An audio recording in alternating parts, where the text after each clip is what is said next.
You are listening to the USDN on the DFPN.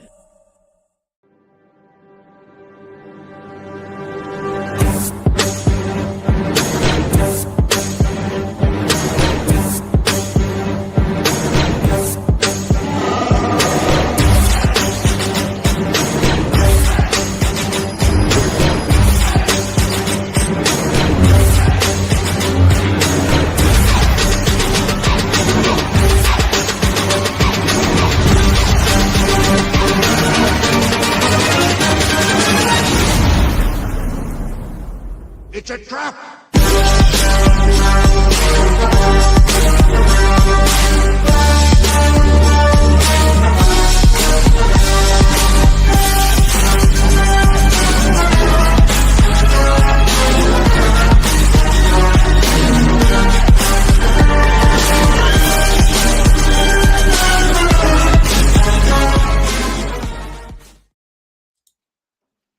What is up, everybody, and welcome to the United States Department of Nerds, where we are for the people, by the people, and of the people. Some stories begin with legends. Others begin with the idea scribbled in a notebook. A sketch in the margins are a strange character that refuses to stay quiet. Sometimes the Wild West isn't filled with cowboys. Sometimes it's filled with wasps.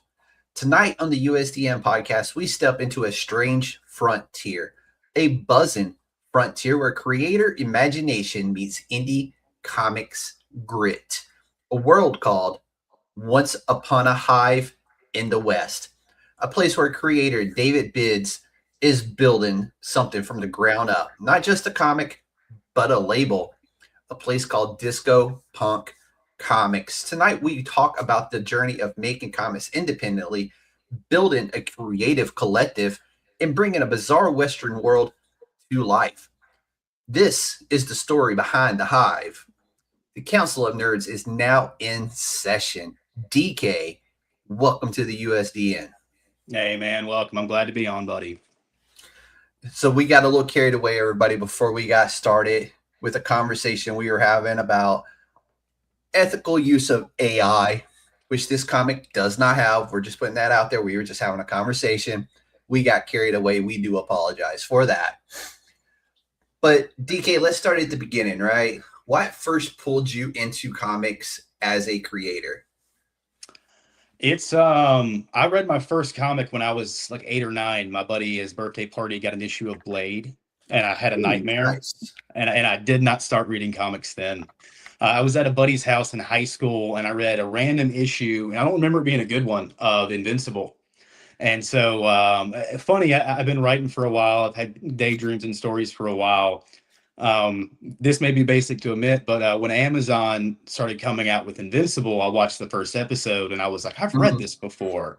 And immediately went online and got the omnibus and just tore through it.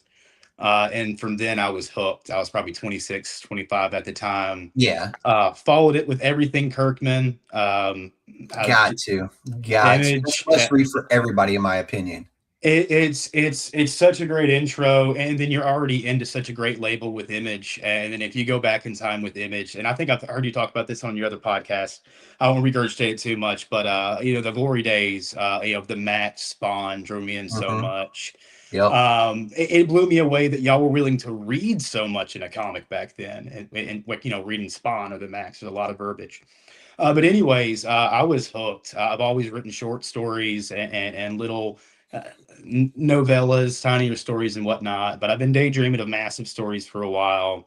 And then after yelling my stories to my friends for a long time, I decided let's do it and just go into it. Dude, that's a great way to do it. And the fact that Blade gave you a nightmare lets you know how great that comic book was in the 90s. Yes. Yeah, I went back and faced that fear. Go ahead. That most recent run of the Red Band of Blade was fantastic. I have a list of need to reads a mile high. and they were interrupted by Absolute series that just came out. My daughter, I have turned into a huge Wonder Woman fan, so we're everything Hmm. Wonder Woman. She's too young to be checking out the awesome illustrations that they got there, Yeah. but she loves it, man. So honestly, most of the comics that I've been indulging that I'm not trying to write and produce have been with my kids. So it's been like a lot of Spidey Yeah. Gwen. They got a new series out that's going out. Yep. It'll be all right. Yep. But yeah, definitely need to check that. I think I read. I'm not even sure which run of Blade it was, but I went back and reread it probably about, I think it's no bigger than like 15, 20 issues. Check it Oh out. yeah. And that's what I've always liked about Blade and Midnight Suns and those like smaller runs of some of the characters that I really enjoy.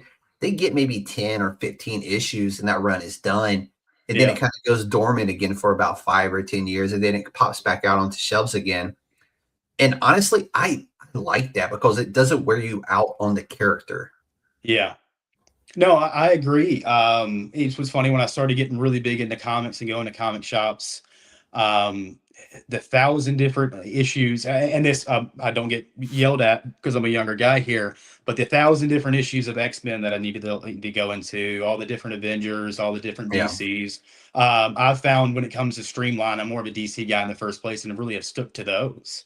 Mhm. And I think outside media, being video games, TV, Yeah. movies, has done so much recently for new types of fandom, and even as intelligent as DC incorporating Injustice back and forth storylines from a Yeah. video game to the comic, which was one of my favorites by far, and one of my favorite games too. So it's kind of funny Mhm. that fandom gets to Yeah, touch so it. I ended up getting the trade paperback of the Injustice run Really, because I wasn't collecting comic books at the time, but I loved the video game. And then it was like a random store wherever I was living at the time. And I seen the like omnibus or trade paperback for it. I was like, ooh, let me get yeah, that. yeah. So, but let's jump into Disco Punk comics. Where Yeah. did that come from? Disco punk. Disco punk for a lot of reasons. Disco for a lot of reasons. Some that I won't get into. Yeah, I was always a big disco kid with my mom. It was always Sunday mornings cooking breakfast, Bee Gees in the background, Chic, all goofy disco. And then also I used to play in a lot of metal bands and everything, or had a jam band in high school. Mhm. And so a piece that I wrote a long time ago had a line in it by a character named Disco, which is when you take the life and love from disco, you're just left with metal. I won't get into it too much. My mother passed away when I was about 23, and for Mhm. a little bit, that kind of disco was gone, and it was the big metal scene and everything. And so, disco to me, is my favorite and my flagship character, but also just a big piece of me being able to move forward and create something. So I'm the disco punk, or I'm not, but that's the label. No, I like it. And so we were talking before we had went live, but so is Disco Punk Comics intended to be a publisher, a creator collective, or what is Disco Punk at its heart? So the goal of Disco Punk is to get to a place where we can offer guidance through the potholes that I'm learning to face as we Mhm. create. There's so many things that you just don't know. I'd like at one point to be kind of an information hub for best practices for a number of things. I would love to publish a number of other individuals. My colorist on Once Upon a Hive, his name is Jorge Elias. He's actually runs his own fiction comics. But Mhm. he's needed help in a number of areas. And so, Disco Comics and Fiction Comics is bringing together, already. And so Yeah. I did not expect to be getting involved in other individuals' intellectual property so fast. Yeah. Once Upon a Hive, when this comes to publish in just a few months, this will be the first piece of mine of many projects in the work now. Mhm. But already getting an avenue to help. And so everything I'm learning on the way, passing that information to Jorge, and Yeah. he's got a great team over there with fiction too. So that there's a lot of avenues for me to look for letterers and a short notice and everything. So the Mhm. collective collaboration has been great. But yeah, I would like it to be a big collaboration hub. That's kind of the goal as well, obviously and selfishly, to kick out all my writing. A place to where I You have can to. indulge myself in my own art. Yeah. Um, No, it's a must. yeah, and so and I've had a number of people to me, come to me and say, "Hey, could I help get certain things off the ground?" Are Mhm. we at a place to where we're helping fund other people's projects? No. Yeah. We're at a place to where we're very open to help you with Kickstarter and get things taken care of, learn together as much as possible. Absolutely. And I think honestly, my favorite part of all this so far has just been the community. It's great working alongside people. Being a writer alone isn't as fun, I'll tell you that much. No, I will say it doesn't matter which group you're in on Facebook. The indie comic book scene as a collective whole has been amazing. And I know there's a lot of groups that allow me to share like Yeah. the podcast in those groups. And I am so thankful that they allow me to do that because it literally keeps me booked months in advance. And it's Yeah. really awesome. So it's just really amazing communities out there. And it's a lot of the same people within those communities. And they're all really great. So, but what has the indie journey or the indie comics journey been like so far as you've been building Disco Punk? Oh, it's been an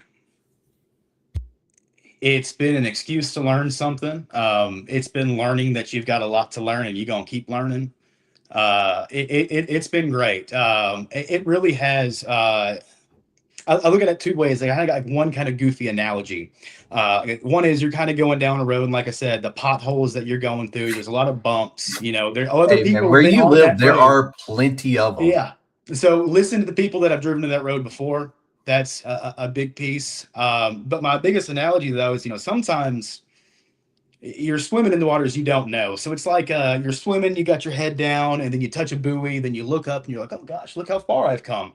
But Mhm. then it's also like, man, shore is so far away. All you can do is put your head down, keep swimming, find the next Yeah. buoy. And but it's great. You get inspired, like you said, online in the community, people that have gone so much further than you, on more buoys Mhm. than you, further down that road. And all of them, for the most part, without any exception so far, have been nothing but giving with their knowledge and respectful. Oh yeah, if you ask a question, you're going to get a Yeah. multitude of different answers that are they're very similar in nature, just Yeah. different routes that person took to get there. So it really is phenomenal communities out there for that. But what would you say has been your biggest challenge so far with launching the label? Wanting to do far more than I can do at a time. The biggest advice that has been from people is, hey man, just hey, because we have Once Upon a Hive. I'm working with Fiction Commons for Fiction Comics for the Fallen Seven. I have another. I'm doing a manga right now. It's called Ricky Recoil. I have a number of things going on, Mhm. webtoons. But it's not without planning. Before any of these even came to be, I was researching for a good 2 years. I was saving for a good 2 years. I was talking to creators in the field for 2 years, trying Mhm. to back other people's comics, see what's everything's going on. The biggest road bump or the biggest challenge, you ask? Um, like I said, just not making sure you can eat what's on your plate. Yeah. But I do think different people's labels have different purposes. Mhm. Majority of the time, what I see is, especially the first step out the door, seems to be usually superhero comics, a series, one world, and then you have your audience locking into that one world. Yeah. I do have some series that'll be coming out as well, but I also love like sci-fi one-offs and just good stories and short Yeah. and one-shots. I'm a huge one shot fan, and there's a lot of creators out there that do them really well. Yeah. Where it's within the same type of genre. It's just a Mhm. multitude of one shots. But those are some of my favorite comic books. So, but let's dive into Once Upon a Hive in the West. Yeah. What is Once Upon a Hive in the West? It's a gritty imagination of a world, said very plain put, where bugs were the cowboys. Mhm. No, so it's actually a kind of a really good look at the life cycles of bugs through this lens of this Western spaghetti scope. The story came to be in a really funny, silly way. Um, but what it is essentially is going to be a 7-issue series. We have a Halloween special that follows our protagonist, Paper Wing, and his kind of journey to be the first paper wasp to survive to the end of winter and live again. As some people may or may not know, life cycle of wasps, I'm going to nerd out for a split second, but like 95% of the population dies. All the males dies. Everybody dies except the queen. So there is a mass extinction, and then by next spring, the population has been reborn. And if you were to look at that from a human perspective, it would be horrifying. And so many different facets within a bug's life is actually horrifying. And with the good Western tropes, there's a lot of things that I like that I've watched with my pop and through the years, like cowboys versus aliens. There's cowboys versus dinosaur movies. So there's a lot of space to play, and within all that space, it just wrote itself. Very character driven, bug spaghetti Western with a whole bunch of kookiness and wackiness to spare. No, it's been such a fun thing to watch on your Instagram. Like the art coming together, the whole thing is just like a stroke of genius. You know what I'm saying? And it's just so fun. And when as I was coming up with titles for this episode, I kept hitting on the Wild West, and I'm like, if I'm going to do Wild West, it has to be Wild Wild West, but with Wasp. And it was just one of those where I was like, it wrote itself. You know what I'm saying? Yeah. In fact, the character is just such a fun character, your main protagonist, Yeah. Well, and there's a switch up there, and I won't give too much away, and I'll probably I'll talk about it for a little bit, but I want to touch base on this too. There were so many opportunities with this. It was so hard to pin down a name because there was so good, bad, and the ugly, good, bad, and the bugly. No Country for Old Men, No Country for Old Wasps. But really, I wanted to kind of give an homage to kind of a lot of spaghetti westerns I used to watch growing up as a kid. The classic Clint Eastwood's, the Fistful of Dollars trilogy, and of course, Once Upon a Time in the West. But it's not so much so. It's not just like a classic tale of you killed my paw. There really is a diverse spectrum to look at this when you start implementing the characteristics of the different type of bugs that may interact with a wasp in the community that's actually built, and what is Bisbee, Arizona, that what I call the Hive Haven Holler. So that's awesome. It's a fun time. The inspiration for it was just the silliest thing. I am a bug guy. I like bugs. I take them out of the house instead of squashing them, try to teach my kids that. And they're also pretty interesting to me, so you kind of just let them live a little bit. So there's a wasp nest that comes up in front of my house every single year. It's been there for the past 5 years. It comes down in wintertime. They're all dead, and it comes back by the time of spring. It was winter about 2 years ago, and I'm walking with my daughter, and it was cold winter, and this wasp swooped down and then took by, and she got scared. And I was just thinking, and I was like, honey, that ain't trying to hurt you. He's waiting to die. Like he's put down his irons. And I realized he's put down his irons, and I was like, oh, wait a minute. And I was started thinking too, like, if you were born to die and you're just waiting for the cold, what does that life look like? Yeah. And so the kind of a colder, gritty Western feel came, and then started typing away. It's such a fun concept, not just for those of us who love comic books. Your kids are going to love this too. Like it's just going to be one of those fun comic books, depending on the age of your kids, that you can sit down and read with your kids and enjoy it with your kids. And it's cool that you kind of made it for that based off an experience that you had with your daughter. Yeah, and it's great. There's definitely it upper on the age appropriacy a little bit. There's a number of themes there that really does stick true to the Old West being as gritty as it is. Yeah, my son maybe for sure. My daughter will give her a couple years. Okay, but no, but it's great. I would definitely say it's great. I guess your demographic would be somewhere teenage and up, so to speak. But yeah, if you were the goofy kid that was always quoting Tombstone, if you said something Doc Holliday every 5 seconds, there's some dude, I think we all did when that movie came out. Oh man. There's a couple little nods. I'm Yeah. trying not to be blunt and do this and do that, but there are nods to things that I appreciate that I didn't want to let disrupt the story or influence. Mhm. In fact, whenever I started rewriting this, I told myself like I was not going to rewatch all my old spaghetti western movies. Or you did anyway. No, I didn't. I didn't. What? I've rewatched a handful of them now. I'll tell you that. I rewatched A Fistful of Dollars. But no, I'm telling you, I wanted to stay away from them. Yeah. Have them not over influence anything like that. And really, it's funny.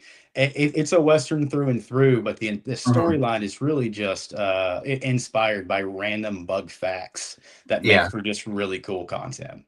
No, that's one of those where it wasn't that long ago, and I think I lost a day of my life on this one because I had seen an old John Wayne clip, and I'm like, Hulu, John Wayne, and just started watching like westerns. Uh And huh. by the time I realized it, my entire day was gone, and I was like, well, I guess I'm not doing laundry now. Yeah. So, it's fun when it happens, but at the same time, you're like, damn, I just wasted a whole entire day where I needed to do other things on top of Yeah. that. No, So, you can't really devote that time to anything productive. You're not going to be on yeah, a no, Clint that day's Eastwood gone. trivia show. Yeah. Yeah. But so who are some of the key characters in this story? And I know we got our main character who is the Wasp, but So what we else are we looking at? we really follow. There's a broadcast, and what I can't wait for issue 2 and 3 to come out because some of my favorite people are brought in. So looking over the series, there's a lot of great characters. Issue 1 kind of works as a world builder, intro builder, specifically for our two main protagonists, well, protagonists, antagonists, Hanny, villain, hero, whatever. Where Slick Prick, Paper Wing, and Odd Drop Pop Pop. Now, this issue, majority and the most of the art that you've seen of the Wasp on the page are going to be from Odd Drop Pop Pop, who is the living legend who aspires to be the first to never lose. And we Mhm. follow him for the majority of a story that kind of helps build our backdrop for Slick Prick Paper Wing and to tell his story. So, Once Upon a Hive itself is the ballad of Slick Prick Paper Wing, but you'll find issue 1, A Pistol for Pop Pop, is heavily involved. Okay. Pop Pop being a character who was meant for issue 1 that I loved so much. We've done a number of things. We get to keep him around and play with him a little bit more as we get into kind of the other themes of the later in the issue. Mhm. So we do start off with a much more grounded, Western based, introducing our world, getting y'all comfortable with all the bugs and bees and butterflies. But our two main protagonists, yeah, Paper Wasp. We have the Dirty Dauber Gang, which are Dirt Dude, Daubers. I love that. I love that name. The Dauber Six. They're I love them, man. They're great characters, and they're inspired by a number of rednecks that I've known for a while. Dude, you And live in a state full of all of them. oh man, oh yeah, come on now. But I live in Memphis myself too, so I'm in Memphis, Tennessee, and so I'm kind of in this weird limbo of Tennessee. But we have it all. I mean, Uh, your Bass Pro is a pyramid, all right? I still, yeah, I love it because of the song. I used to go there and watch basketball games all the time as a kid, Yeah. and Dude, I remember when Tyson fought there. yeah, Lennox Lewis. That's right, Tyson Yep. Lennox Lewis. That's right. I love Memphis. Love my town. There's a soul food restaurant right up the road from it that is absolutely phenomenal. Countless. We got some good food down on Beale Street as well. I'm a big fan of a lot of our local taco vendors and our food Mhm. trucks throughout Memphis are See, rad. that's I love new. them. They didn't have that back when I lived local to that area. Yeah. Well, they've But hipstered out a couple areas around here, so it's a lot of pop ups and I seen breweries that and last time I drove through. yeah, a lot more flannel than you would have outside of winter. I will But say the roads there have greatly improved to its more eastern neighbor of Knoxville. oh, I can agree with that. Memphis potholes are nuts, man. I drive a Jeep, so it's the Yeah. suspension's already terrible. So I could complain about our roads all day, but I won't. But yeah, there's a number of, aside from again the two paper wasps, we have a butterfly brothel, which was a very interesting conversation with the artist. Oh yeah. It's nothing like doing character concept work and being like, hey man, I know they're butterflies, but lingerie something, skank them up a little bit. That was a very hilarious conversation to have an understanding. But no, and there's a whole gang of locusts. We have Miss Widow, who runs the butterfly brothel, and we have the proprietors of the Hive Haven strip that come into play very largely. There's also my favorite Sheriff Buzzkill, who is of course a very large bumblebee who runs the sheriff station there. So there's a big town of characters that come into play, and a large piece of the series is the consequences of what happens when a paper wasp lives past winter. And so it becomes, of course, old faces coming back for revenge, but also a little bit of a deterioration of our lead character's mind as he starts to actually struggle with what is real in this new season and what is not. Dude, I absolutely love this concept. And honestly, it's one of those where I'm like, you want to hit that fast forward button so we can get to this point of this comic book actually releasing so it can be in people's hands. Yeah, no, and it's tough. And I'll say it as a creator too, getting your stuff out there. When you're indie guy, even new, when you have 1 or 2, 3 or 4 issues that you're pushing out, it's a lot different from the guy who's talking to the first one. So I'm looking to get this first issue in y'all's hands, do it right, make it well, because we are looking for immediately hitting ground with issue 2, 3, 4, 5. There's only 7, and like I said, we have a little goofy Halloween special that I just had to have. That we're going to do in total, and then that's it. Everything's scripted out, everything's done. We're done with colors and paging when it comes to issue 1, moving on to lettering and editing, and getting real close, guys. Getting real close. Dude, I like it. I like the fact that you're almost there and everything's being laid out properly. But so who are some more of the artists and kind of collaborators helping bring this story to life? Yeah, and I actually might have 1 or 2 updates for the couple of things I got going on. But the guys writing the ship right now, Billy Micaiah Kanza, who's been the penciler and inker, has been awesome. Like I said, I'm working on a number of different projects right now. He has been the most responsive, just respectful on it. Good communication, great concept work. Really happy to have been working with him. And his color is Jorge Elias, who's with, of course, the team I was mentioning before, Fiction Comics. So they're doing a lot of work on the Fallen 7 right now. Elias has been on the cover of a number of real good works. Some silly stuff. One of them, I think, was called the Alabama Alligator something, but it was real good. Well, when I saw his work, I was like, all right, we're moving forward with these guys. So those have been the leads so far. I'm actually working with a guy right now, Noah Carabello. He's with Edge Comics. He's going to be doing our variant cover that's in the works right now, that we're going to have with our Kickstarter, which I'm going to have feature a little bit more of Slick Prick Paperwing to kind of give him his due justice, as is his series, but in the fat of it, this issue in a way is Pops. I like it, man. So what was your creative process like? Did you start with a full script, or how has this process been for you? Like a full up collaboration at the same time, or did you literally sit down, write out this nice big script for the full 7 issues, and then kind of like we chop here for 1, 2, 3, 4, 5. So I write a lot of short stories, and I always look for goofy reasons to write them, and the sillier the better. I usually write about 10 to 12 pages, and I'm writing something. I usually know if I'm going to want to keep playing with it or not. And so Pop was the first one created, and I had ideas in my head for him about what the story would be, and I wrote probably a good 15, 16 pages of scripting for I'll Drop Pop, and loved it so much. And the other characters kept on developing around it. And this antagonist that I had been writing out the entire time, there was a point where I had to sit down and I was like, no, this is the protagonist. Like, this is who we're about. And so once I really started to paint more in the light of Slick Prick, it just opened up. And so the concepts of it really have changed once or twice in the first 2-3 weeks of inception. And then I wrote script one of what is actually what you will be reading Once Upon a Hive, and it was clear to me at that ending the way I specifically wrote it how much I wanted to do and how much groundwork I'd laid. So I went to write a quick synopsis of what I would do for an issue two, and had Yeah. the synopsis for the series done. And so I decided, I was like, wow, so I'm going to really deep dive into this. And so I did more bug research, had more fun, Mhm. learned about more about them. Because again, it's the more you know about your characters, the more of the world you're going to be able to build. Yeah.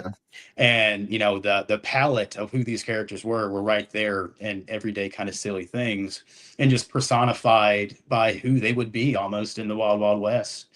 And then it's very character driven. I think this story was more so. Mhm. But no, but yeah. So started off just 16 pager, turned into a full script. Said I can't be done with this. Added more to the first script and just synopsis the entire story. Yeah. And then over the course of maybe about a month or two, took the time to script well out the rest of it. Okay. So what has surprised you the most during the production of this comic book? Its attraction, its weirdness. I have a lot of I different. will agree with that. Yeah, it's far out, and I have some. You're one of the mill sci-fi stuff. I'm a big horror guy. I love sci-fi horror. Mhm. Goofy stuff. Like I think the Iron Lung movie that just came out was brilliant. Loved it. Loved Yeah, everything about it. So like, everybody did because that movie like racked up on the weekends. I was writing. I mentioned earlier. I don't know if this was beforehand or not. That I was writing a submarine story. I stopped I it. think that's while we were before we went live. Yeah, I was writing a story and doing a lot of research for it, and watched Iron Lung, and I just put it away. I was like, they did an existential Lovecraftian horror in a submarine. That's what Mhm. I was writing. They did it better. We're gonna let them have Yeah. that. Um, Sorry, I went off the rails. So I'm sorry about that, bud. No, you're good. Oh, what were we on? What has surprised you the most during the production of the comic book? Yeah, the attraction of it. I write a number of weird different things. Like I said, write a number of short stories. When I started talking to this one, to my buddies and to my wife, it was kind of you sure? And so, and when you have a number of projects that are locked and ready to go, and it's a matter of which ones you're going to put budget into, which ones are you going to start producing, Mhm. there's a lot of conversation. And there was conversation of, do you think Hive's one of them? Do you sure you don't want to do, this one instead? And I was like, Yeah. no, man. I was like, it was just so fun when I wrote it. Like, it's got to be fun. And then I'm blown away happy about the uniqueness that people are finding from it. Yeah. No, it's one of those where when you sent me the stills of the book, and that's what I turned into the hype video for this. Yeah. And I was just like, there was the two images that I used in the middle. One of them is kind of like the artwork for the top left hand corner, Yeah. and then the other one was like the full like wanted poster that Yeah. gives you the synopsis of the book. And I was like sitting there, I'm like, I had stuff ready to put there, and I was just like, I can't cover that. So Yeah. I ended up doing the first part of the hype video and the end and part of the hype video with the information that I wanted to, get across, because I just couldn't touch those two middle Yeah. pages that you had sent me. I was just like, this is too pretty, the freaking cover. I loved the wanted poster that you had did with the Yeah. synopsis on it. I was just like, man, that's just too good. I can't cover that. I told Billy Micaiah, I told him when we first started out, and I was like, when he was telling me too, and he was like, I'll have a lot of different side sketches for each different character. I was like, keep them all. I was like, every time you're doing like character work or something, just keep it for him, send it to me. And I ended up being able to play with a lot of his line work and do a lot of Mhm. cool marketing stuff. I'd say that as an advice for anybody who's brand new to have, whatever your artist is working on, especially your work in progress, get it. If they're making videos and stuff, get it. Yeah, People that's some of my love favorite stuff see to it. watch. 100%, absolutely. And right So, now, your Instagram is full of those. yeah, I'm learning. Unfortunately, this algorithm motion that we're in right Yeah, now. good luck. It'll change tomorrow. That's I've been hearing that. Yeah, I'm hearing that. So it's tough. I want to say that it's tough because you want to get what the algorithm wants, which is these shorter form things and Mhm. everything. That works for a world that is created and out there and has a fandom. You know, you can do a slim shot of Battle Beast, and the whole Image comic world knows exactly what's this and that. To try to sell something to your reader, not just, and what I mean sell, I mean to purvey a thought to someone Mhm. in that shorter form is tough.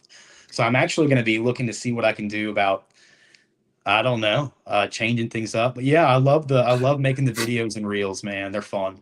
I'm laughing because, and I'm not laughing at you. I'm laughing because that is the struggle I have for every single interview I do, because every single one is different. So Uh-huh. I try to keep it to my flair of the podcast, right? And make it about the person because I'm literally marketing you for the podcast. Right. But it has to be different and it has to be unique each time. Yeah. And it's just, and I laugh at myself because I'm like, the exact thing you just described, doing it for one project, I do up to 18 sometimes a month, Yeah. which that number is getting slashed in greatly starting in April because I Yeah. March is like, fuck, I just want to survive March, to be fair. I saw your lineup and I was like, he's working. I was like, Yeah. you're working. April is, like I said, I did a drastic cut down in April. May, I'm taking a vacation for a week, so that's going to help. But end goal is probably 10 to 12 a month, and that's still a lot compared to what some people do. Yeah. No, I And can these see are that. all live. Everything is unique to the person coming on. It's not generic. Yeah. Everything is like, as I was telling you before we had went live, I literally build each interview to the person. The man hours I put in to learn who you are and to go to your social media. I do the research, I find Yeah. questions, and I make everything literally about the person. So Yeah. yeah, it's a lot. And this month is going to be a struggle, but I'm going to get through it like I always do. Yeah. That's a lot, aside from the actual interviewing aspect, that's a lot of the marketing aspect This is as the easy well. part. Yeah. Yeah. This is the easy part right here. Getting to I, talk to I, DK. I'd say the same thing. It sounds crazy. It's not easy building a comic book. It's a much more complex machine than anyone would assume. But building writing is the easy part. Like being a comic book writer is like, yeah, that's the fun part.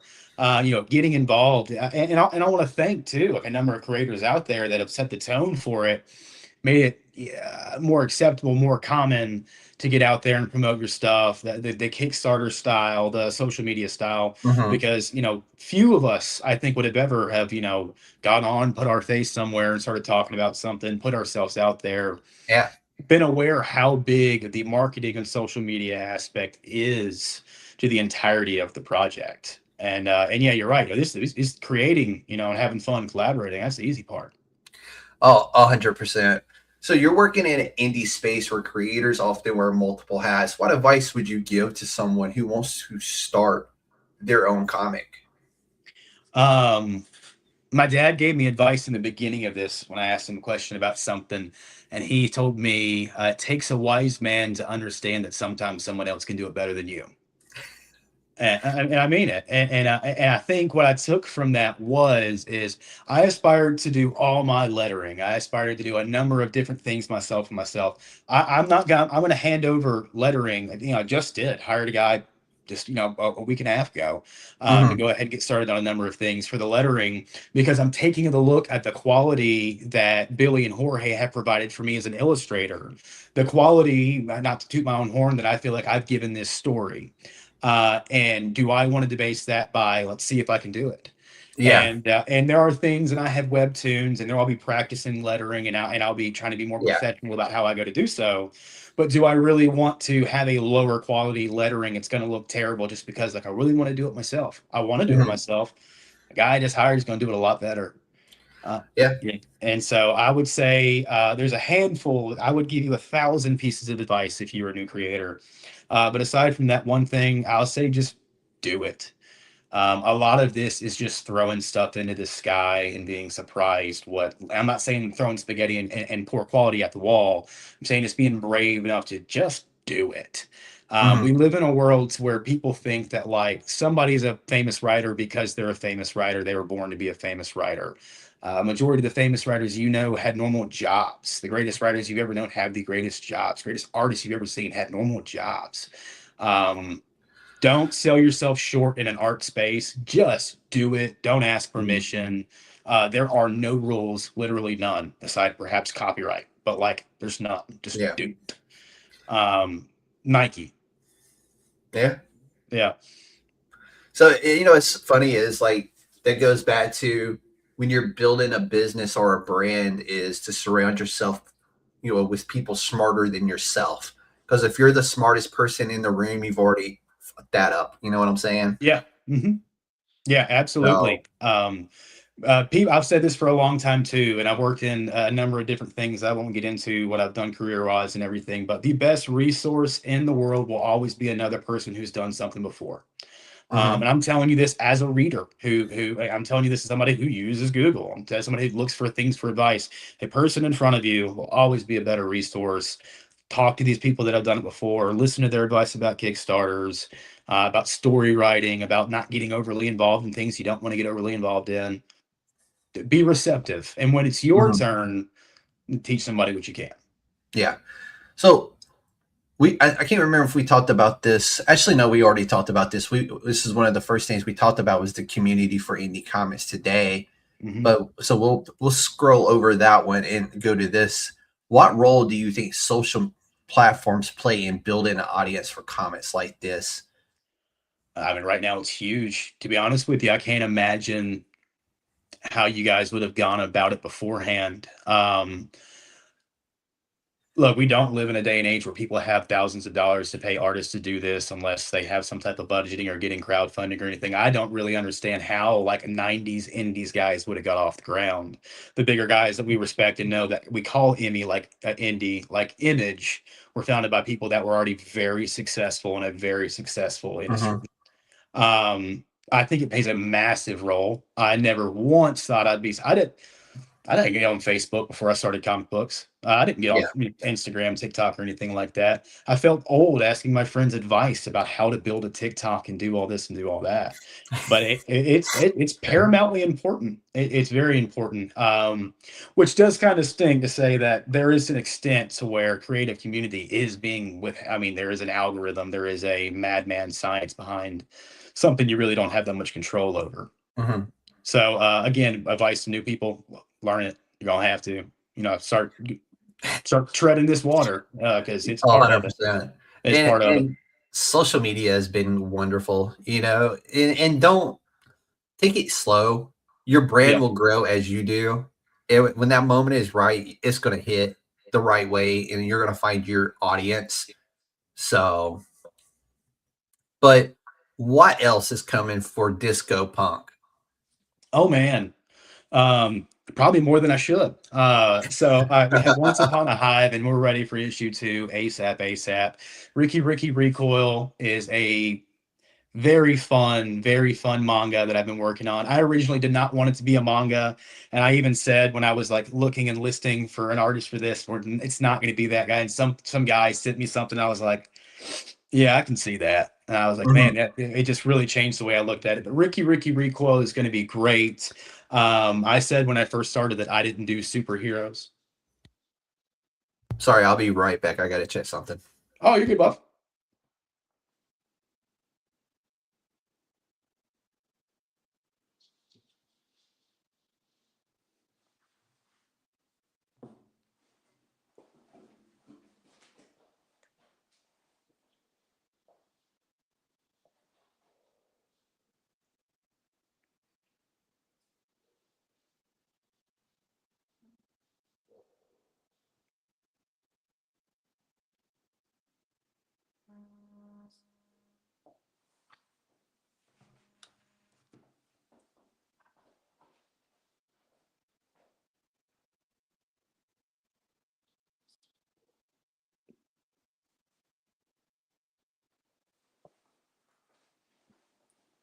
I apologize to everybody who is watching at home right now. One of my cats sounded like it was struggling to get a hairball up, so I had to go Thankfully, this microphone and stuff like cuts a lot of background noise out. So, No, but you're I kept good. hearing it in this ear, and I'm like, yeah, I'm like, come on, dude. No, Like I'm you're trying all to right. work here. Cat's all good though, right? Yeah, no, he'll be fine. He's a long hair, so it's Yeah. one of those where his it happens with him. Yeah. But so Ricky Recoil. Yeah, Hot Bag Ricky Recoil is gonna be real fun. Definitely a sci-fi driven. Don't want to give too much away. Go ahead, social medias right away. Check out that one. We have a lot of content on that, a lot of works in progress that are coming I out. mean, dude, there's a lot of stuff on your Instagram. Well, and a couple of the projects I'll talk about real quick, we haven't really released yet, that we haven't really brought to the public. So the couple of big ones right now, of course, Ricky Recoil, Once Upon a Hive, and we have the Fallen Seven, which of course fiction comics, That was yep. and they have some great stuff there. They really do. I want to be as much as a help as I can to get this out because I read the story as a writer. I love it. And writers don't always like everybody else's stuff. So I mean, it's one of those things I read it and I was like, oh man, that was a good idea. Yeah. So great story. Very excited to talk about this one real quick, and I'm going to be releasing information on this. I had a buddy that passed away about 2 years ago named JC, and growing up, he would tell these infatuated stories that just were not true, and we would find out like 5 years later at a party Growing that up they in the were. South, we all had that one friend. Oh, wait, so he told this story one time, and this is where I got the inspiration for it, where he was telling me, he was like, he talked like this, and he was like, so I was in a fight with a dude, and I put my arms like this on the wall, and I just like scissor kicked him in the face. And we're like, JC, that didn't happen. But 5 years later, like after high school, I'm talking with some guy, and he was like, oh, you're friends with JC? And I was like, yeah. He was like, dude, I was in 7th grade with him. He scissor kicked some dude in the face. And I'm like, that can't be true. But anyways, he was a really good guy. He would tell these crazy stories that just could not be true, and then you'd find out that were. So when he passed away, and he was a big hippie. He had a smiley face tattoo on his butt, all the stuff. But he passed away. I wrote this story called JC McSmileyface Spaceman. So we have a webtoon that's going to be kind of coming up. It's going to be voice acted and a couple of things, but it's basically the story of a very embellished space adventure that my buddy JC had. And it's very potty mouth humor. It's really teenage stoner flick. It's going to be a real good time. But we're bringing that in. Gosh, what else? Because there's more coming. And then I'm working with a very rather talented, well-known artist around the social media community to a 60-page one-shot that has been in slow production for a while. Dude, that is a graphic novel. It had to be. So many people at times come to me, you thought about breaking that down? And I'm saying, no. So that story is Genesis. That is the creation of the universe into which everything I have written lives in. And it's a great story. It's definitely kind of the opus ode to art. It was ode to my mom and really heartfelt story, sci-fi story. That's in slow production right now. Not going to be good. My dogs are coming out. It's going to be a second before we get that one really where we need it to be. I have heard horror stories about people crowdfunding for longer projects, even getting the funding and still messing it up. Dude, I've seen some really successful ones out there where I know somebody who has they just funded the second part of their graphic novel series, and the third part is coming soon. So stay tuned, everybody. They will be back. But that's a complete misconception, I believe. It's really all about how you and people you're creating this book with utilize their social media to push people to that project. So for people to say, oh, well, they don't do as well, that is not true at all. Oh, not that they don't do as well. I think with the additional longevity of the project, with the time that it takes to create, from what I've before I started doing anything, I spent like a year just talking with people, hearing the goods, hearing the bads, and there was a number of things that shined through to me about people that have made mistakes with larger projects, getting funded early or missing funding, or, going 50 pages in a 70 pager and not getting there. Yeah. So we're doing things slow way. I mean, we're taking our time. We're doing it right. We're making sure it's getting done. And it, to me, is one of the biggest pieces close to my heart. So I really want to make sure it's done with care. And then in the back of it, like I said, I may have said this in podcast, I've just been writing this story, daydreaming since I was about 15 years old. There will come a day, well, Disco Punk will be doing something called Eaters. But when we get there, I'm going to make sure I have my own Ryan Otley to my Kirkman. Like, I need somebody. We got a long way to go, baby. So want to make sure we're buckled in. And I also want to make sure. What a combination to want to have your own part of. Who couldn't want one? I've said that to so many people. Like, could you just be my Otley, man? Could you just work with me on everything that I really want you to? Yeah. Like, those two put their name on anything. A brown paper bag is going to sell. Well, it's going to be the damn most creative brown paper bag you've ever seen. Yeah, it's just the partnership of it. That's what I long for. I really want nothing more. And then I love all the artists that I have now, especially all the artists I have for the series will remain on the series. They will be my guys. But yeah, you're definitely always looking for, especially this series that I want to do when I'm ready for it is long. There's a lot going on. There's a lot of factors. There's a lot of worlds to build. There's a lot of different sections, areas. It's going to take someone who's really, really, this is a long haul deal. And also, I think as well, it's easier once you have a little bit more traction to want to be in a place to set up so many consecutive successful campaigns to get something done. Yeah. And that does start to eat at you after a while, from what I hear.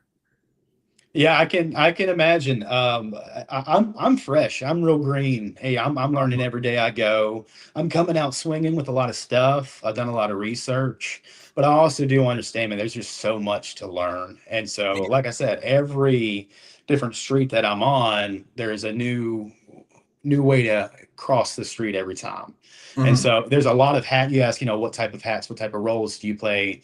It's a lot. If you want to be a writer, if you've written a story and you want to bring it to life in the form of a comic book, you have to put on a producer's hat.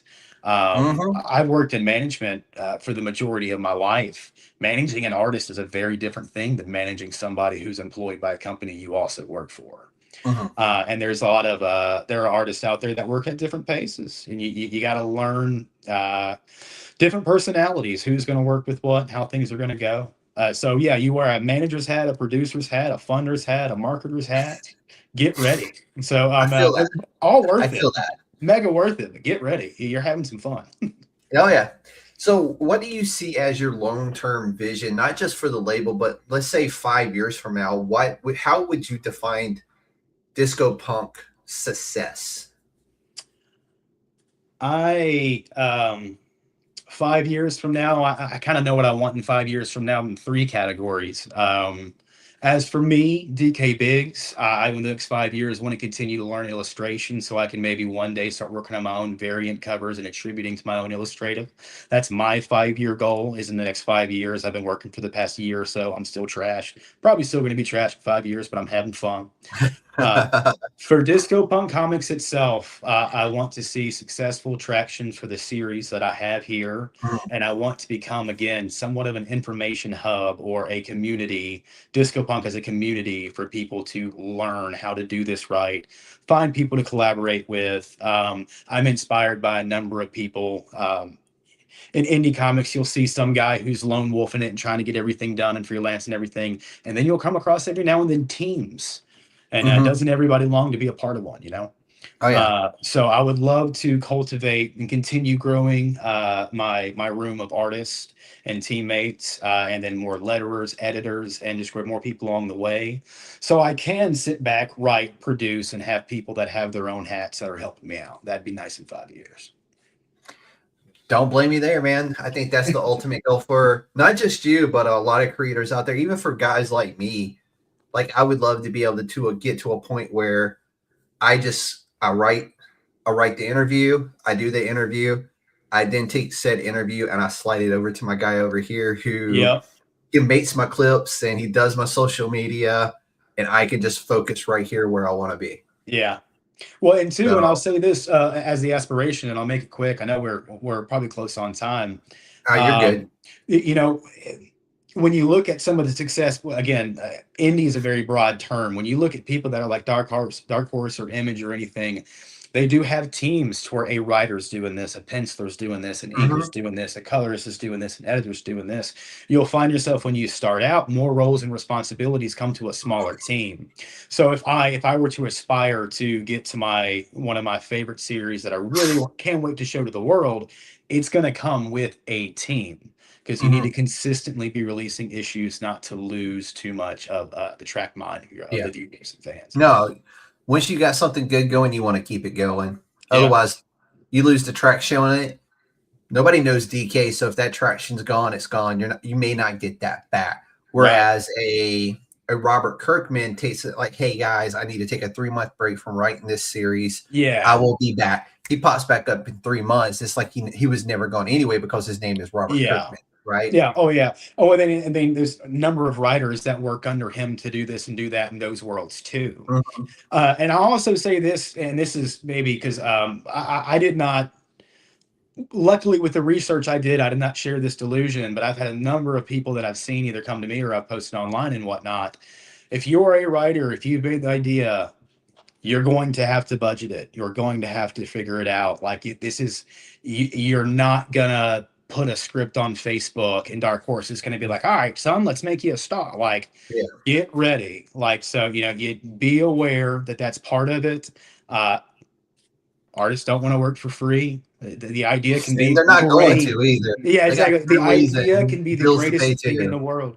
But I see it all the time in posts and stuff, and I see kids get thrashed by it. And I wish I could have reached out to them and it's like, hey, let me help you. This is how we find artists a different way. Like, this is how we save a couple bucks and maybe pay 1 or 2 pages a month or do something. But like saying, hey, I've seen people on there, I have a 52 issue synopsis written. Who wants to do it all for free? Let's split the money. Or it's like, well, Google the type of indie sales you're going to see. Give yourself a realistic budget. Look at it from a business standpoint. Have 2 devils on your shoulder. One that wants to create things blindly, carefree, and the other one's that's making sure that your pockets are okay and you're not leading yourself down that road. Oh, yeah. Yeah. And it's amazing what a simple Google search will tell you right off the hand. No kidding. But anyways, go ahead. No, go ahead. No. You trust me. You definitely want to go. No, I was just going to say on Google as well.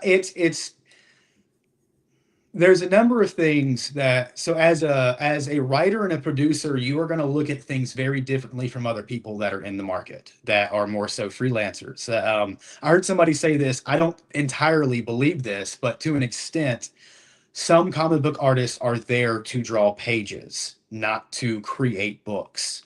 You are the one creating the book. You are the brainchild. You're the one doing all this.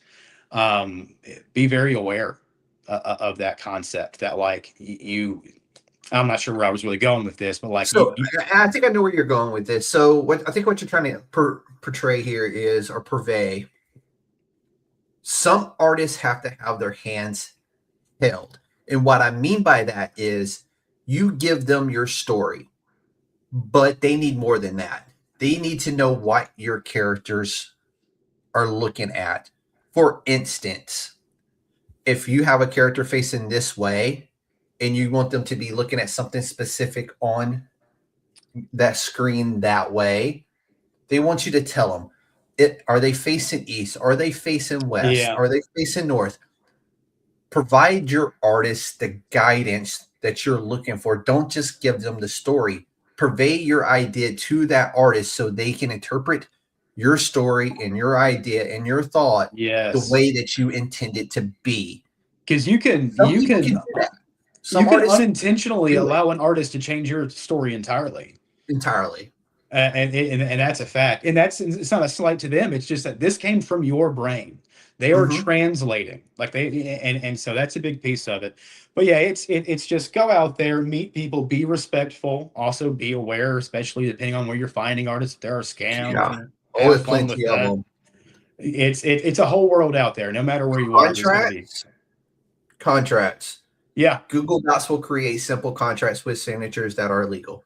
Set That's all I'm saying. absolutely clear expectations. Timeline. Talk about timeline. Yep. I mean, there's a thousand things I could talk literally for the next hour about do's and Oh, dude, don'ts. I could too, and that's another show for another time. I'll Yeah. bring you back for that one with some of the other people that Gotcha. I know that are really good at this, and we'll have a roundtable about that one. That sounds good. Yeah. I got some thoughts on that. Yeah. But yeah, just be mindful of who you're working with, their limitations, what they need to make your dreams come true is the short stick of that. Yes. Yeah. But DK, I'm going to hit you with some rapid fire questions. You ready? Oh, let's go. Favorite comic of all time? Favorite comic of all time is The Boys, hands down. Ooh, fucking good one, dude. I'm happy that we're getting season 5, but I'm also sad that we're getting season 5. You know what I'm saying? I love it because they're so different. It's just watching a new interpretation of the characters almost. It really is. But if I don't get the comic book ending, I will fucking riot. Right? You can't. You can. Noir's dead. Except for that part, but you can't. Okay. Spoiler. Sorry. Well, they've already killed him in the show. Okay. They killed one of them. The fake one is still there. Yeah. So The Boys to me, and I'm gonna make a joke, is my Forrest Gump because it's one of my favorites. But it's also you're gonna cry specifically like 2 times. Yeah. And I'll never. The first time reading this, it cracked me up so hard because I was like tearing up, and my wife looked at me, and I was just like, Starlight and Huey are separating, but they both know they shouldn't. They both know they're wrong. But anyways, too, that's ones where if you're reading that, you got to make sure no one's looking over your shoulder because it's just graphic. But yeah. There's a reason why it says graphic on the cover. It's gnarly. But favorite Western. Favorite Western. If it counts as a Western, which it should, it's No Country for Old Men. Fucking Phenomenal. brilliant. I love that movie. Oh my God, that's so good. Yes. Creator you would love to collaborate with. I don't even know if I should say it. There's some dude I've talked to once or twice. It's a really, really, really high up guy that's just been probably nice to be messing to me because like I'm a fan. Todd Beats. I would kill for a Todd Beats cover. Dude, phenomenal artist. Great guy. Great dude. That's the way I feel about Aubrey Sitterson as a writer who writes Free Planet for Image right now. Yeah. The story and everything going on currently in the world is just the perfect time for that story to land. But it's just an absolutely beautiful story about what it truly means to be the first free planet. Yeah. To truly be free. Well, I think too, and I've said this to Todd. I put messages on there once or twice, and we talked about. We're not like friends or anything, but he's been nice and probably responded to me, and it was just like he writes these amazing pieces, and they're not like he's just talking about how he feels, like the struggles of being an artist, the issues that he's gone through. Yeah. He writes these amazing pieces, and I'm a writer, and he says he's not. Yeah. He is. And it's wild, right? That how good some of these artists are at writing. But you ask them to write a comic, but they'll be like, no, that ain't what I do. You write beautifully. Why not? I will interpret your story for you. I'll draw your story. Like character creation. If I could illustrate, that would just be so good. I love world building, and so that's one of the reasons why I aspire to do so. But I look at so many different artists, and one of the ways I found the artist that's going to be working on Genesis is just seeing his art, and I saw it, and I was like, "That is Disco. Like that's the character I've thought about since I was 17 years old. There he is." All right, one word to describe disco punk. Disco. Fucking love it. Let's go. Let's go, DK, man. DK, tell everybody where they can find you and Disco Punk Comics. You can check out Disco Punk Comics on Instagram, TikTok, and Facebook. We've recently opened up on Threads just because I like to talk with people a little bit more, and I seem to be a lot more talkative there. Reach us out there. We should have a website that I'll have links to by the end of this month that's in production right now. I'm not good at building it. Having a friend help out. Sorry for the delay. I like it, dude. I like it. Once you got more links, if you want to shoot those to me, I can go back and re-add those to this show as well. And then So, the kicks, you can find me at Disco Punk Comics on the Kickstarter. I have not launched the project yeah, yet. so Yes, for you once can upon a follow time. the creator though, and if you follow the creators, and once they launch a project, it gives you like, hey, Disco Punk just launched a new Yeah, campaign. yeah, So that's really cool, and that's what I do a lot of is I just follow the creator. yeah, So, but every creator builds something different. Some build heroes, some build worlds, and some build entire hives. Tonight we spoke with David Biggs, aka DK, the creator behind Once Upon a Hive in the West and the mind behind Disco Punk Comics, a project that shows just how powerful independent storytelling can be. Because the future of comics isn't just happening at major publishers, it could be happening in garages, in notebooks, on drawing tables, or in the minds of creators who decide to build their own frontier.